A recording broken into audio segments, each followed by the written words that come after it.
Hola, ¿qué tal? ¿Cómo estás? Bienvenido a esta última cápsula de esta semana en los Tarot Tips. Esta es la tercera cápsula que estamos sacando para esta semana.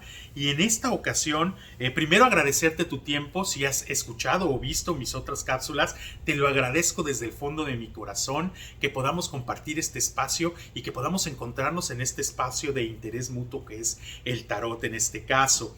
Quiero decirte que también estoy muy contento por mencionarte los cursos que ya estamos teniendo en distintas plataformas. Lo puedes encontrar aquí también en el video.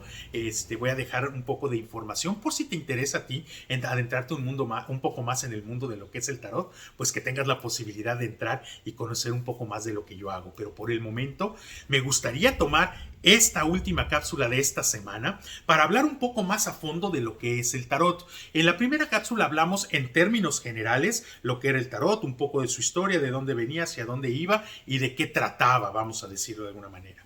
Pero hoy quiero detenerme un poco más en estos grandes grupos que se manejan en el tarot y cómo es que interactúan y funcionan entre ellos.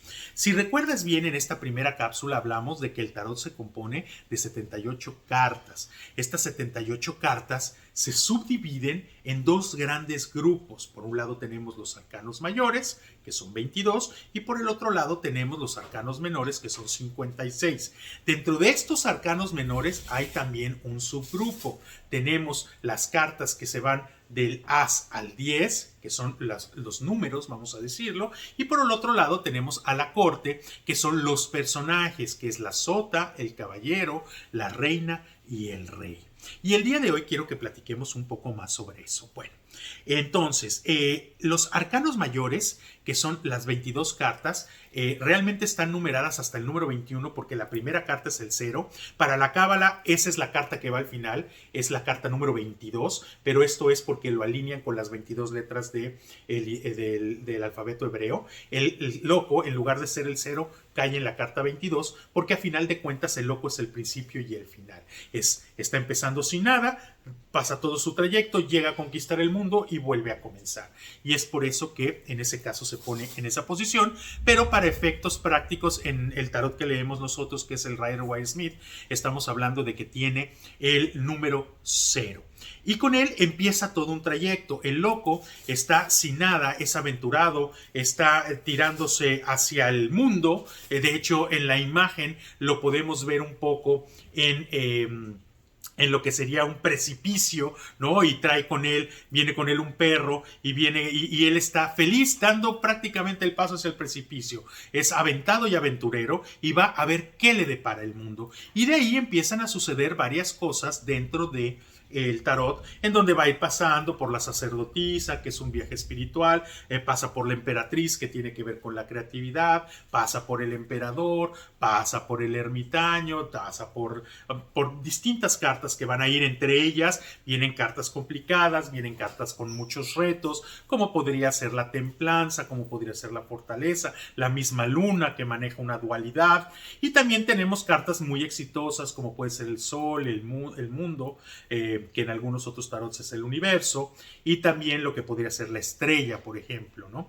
Que nos van a dar toda esta todo este camino balanceado en donde, como la vida misma, se compone de cuestiones muy positivas pero también de momentos muy retadores. Yo personalmente no me gusta llamar a estas cartas difíciles cartas negativas, porque a mí me parece que en todas estas cartas que yo llamo retadoras, siempre vamos a aprender algo y por lo tanto al final se vuelven positivas. Lo que sucede es que su forma de enseñanza es una forma de enseñanza más agresiva.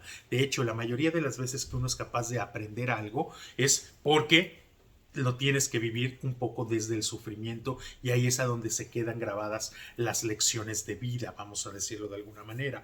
De tal suerte que, por ejemplo, cuando estamos hablando de los arcanos mayores, estamos hablando de cartas como el diablo, estamos hablando de cartas como la muerte, estamos hablando de cartas como la torre, por ejemplo.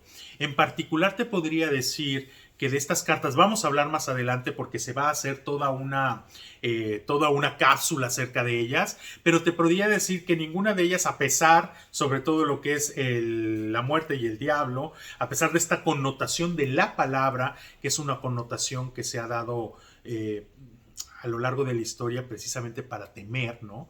Está hablándonos de otras cuestiones. Sobre todo, por ejemplo, la carta de la muerte no necesariamente nos habla de una muerte física, nos puede hablar de una reinvención, nos puede hablar de que como éramos termina y necesitamos crear una nueva forma de ser, pero trataremos eso más adelante. Lo importante es que hoy te quedes con la idea de que en estos arcanos mayores se nos van a dar lecciones de vida, son lecciones que tenemos que vivir y son lecciones que tenemos que aprender, y que mientras no seamos capaces de pasarlas, de superarlas, eso se va a repetirse en esta vida o en la que sigue que nos toque vivir indiscutiblemente. Por eso es tan importante que cuando nosotros estamos teniendo una sesión de tarot y vemos algunas de estas cartas que nos cuentan una historia, que sobre todo nosotros sabemos si en nuestro interior nos checan, si esto que nos están diciendo sí embona con nuestra historia de vida de una forma importante, uno lo sabe en su intuición, sabe qué camino debe de tomar, entonces que le hagamos caso y que superemos esa prueba para que no se nos presente más o para que no se nos presente en una próxima ocasión que vengamos a esta vida a volver a tratar de vivirla. Ese es por el lado de los arcanos mayores. Ahora, los arcanos menores, estamos hablando de 4 casas. Aquí tenemos la casa de los bastos, tenemos la casa de los oros, la casa de las copas y la casa de las espadas.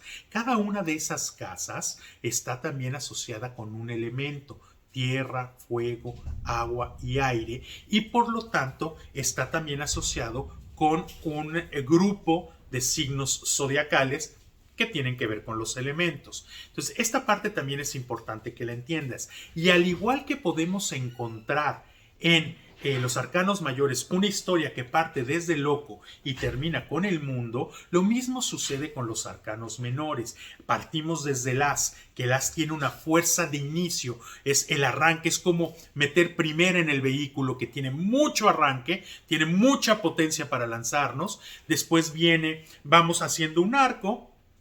Viene una caída en el 5, que es un tropiezo, es un momento de inflexión que nos saca de nuestra zona de confort que hemos vivido en esos 5 números, y entonces nos permite volver a arrancar para llegar y hacer el arco final hasta lo que sería el 10, que es un poco la conclusión, el llegar al final de ese camino. Aunado a eso, recuerden que hablamos de que existían las cartas de la corte.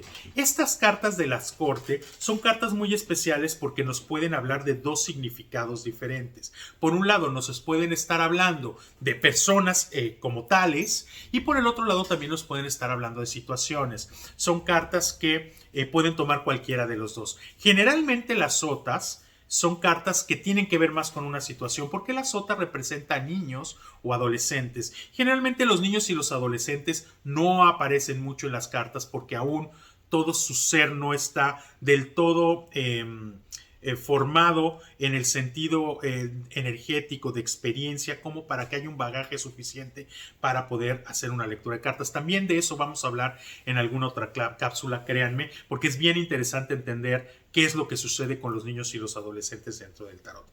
Pero por ahora que entiendas esta parte que también es muy importante, y estas 4 cartas nos van a estar hablando más o menos del mismo tema según la casa en la que está, o palo que le llama mucha gente, pero nos van a estar hablando sobre la madurez de ese tema en particular, partiendo de que la sota es un niño o un adolescente hasta llegar a la reina o el rey, que son personas maduras. Entonces, si tenemos una persona que está determinada para los negocios, quizás en la sota tenemos una persona emprendedora, quizás en el caballero tenemos una persona que es aventada y que no le tiene miedo a nada y que trata de hacer las cosas, y quizás entonces ya en la reina o el rey tengamos a una persona sabia en los negocios. Si se fijan cómo va subiendo esta cuestión de madurez en el tema que estamos tratando. Pero, nuevamente, lo trataremos también en otra cápsula.